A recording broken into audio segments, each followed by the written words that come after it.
introduce the Vice President, Kamala Harris. Every election cycle, we talk about this is the most election of our lifetime.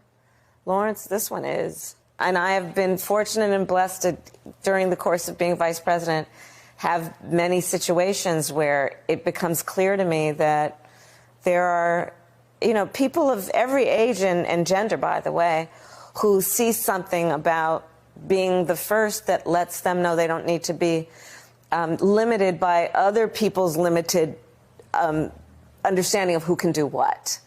And I think that's important. And it relates to all people. I got some words. I got the vocabulary. And my pronunciation is perfect. You announced today that on January 22nd, which is that anniversary, 51st anniversary of Roe versus Wade, the Vice President's Reproductive Freedom Tour begins going around the country, beginning in Wisconsin, which obviously everyone knows is a very important electoral state. This seems to be both a hugely important issue, obviously, to Democrats and to the Biden administration, but it also seems to be the beginning of a campaign, a presidential campaign, in which reproductive rights could be the #1 issue for your campaign. It is, but I'm going to add, Lawrence, to who it is important to. It's important to the American people.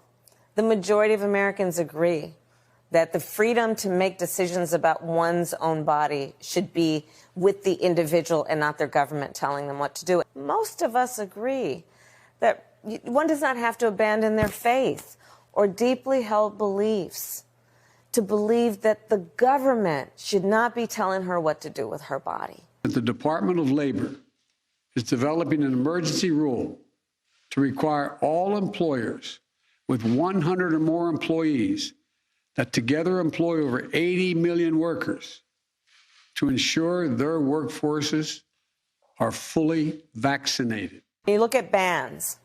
We want to ban assault weapons. They want to ban books. Let's take two books that have been much discussed. The first one is called All Boys Aren't Blue. And I will quote from it.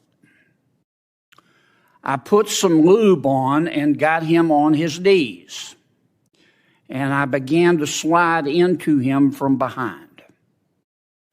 I pulled out of him and kissed him while he masturbated. He asked me to turn over while he slipped a condom on himself. This was my ass, and I was struggling to imagine someone inside me. He got on top and slowly inserted himself into me. It was the worst pain I think I have ever felt in my life. Eventually, I felt a mix of pleasure with the pain. Close quote. All boys aren't blue. The second is another much discussed book. I'm sure you're familiar with it. It's called Genderqueer. Okay? Let me read an excerpt from that. Quote, I got a new strap-on harness today. I can't wait to put it on you. It will fit my favorite dildo perfectly. You're going to look so hot. I can't wait to have your cock in my mouth. I'm going to give you the blowjob of your life. Then I want you inside of me. You look at it in terms of where we are in the economy. We are fighting for working people and increasing access to capital for small businesses, and they're cutting taxes on the richest people in the country to the point that they're contributing to a deficit. The House has approved a $40 billion aid package for Ukraine. The U.S. sending an additional $400 million in military aid to Ukrainian forces. The White House has announced it is sending a $2 billion aid package to Ukraine. The Pentagon said the U.S. will provide Ukraine with $1.2 billion in military aid. The $3 billion in direct aid to Ukraine includes 50 Bradley fighting vehicles. It's the first time the armored carrier will be sent to Ukraine. The package also includes nearly 300 other armored vehicles, as well as air defense systems and anti-tank rockets. Americans giving President Biden terrible approval numbers, no matter how you look at it. First, let's look overall. 35% overall approval versus 59%, a record high for the CNBC All-America survey during the president's tenure. 33-62 on the economy. He's almost as much underwater as he's ever been. And then now on foreign policy, 29-63, that's a record high. 34 points underwater. Where we are on choice, we just talked about. Where we are on climate, where the choice in its split screen is you got people who are denying or greenwashing and delaying progress on one of the most and the highest of existential crises we've ever faced.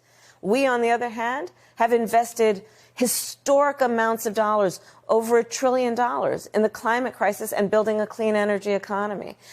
I think all of these issues are important to voters who are going to be going to the polls in November, and they will make their decisions, obviously. But there are a lot of critical issues at stake. And, you know, every election cycle we talk about this is the most election of our lifetime. Lawrence, this one is. This one is. In our country right now, there are women having miscarriages in toilets.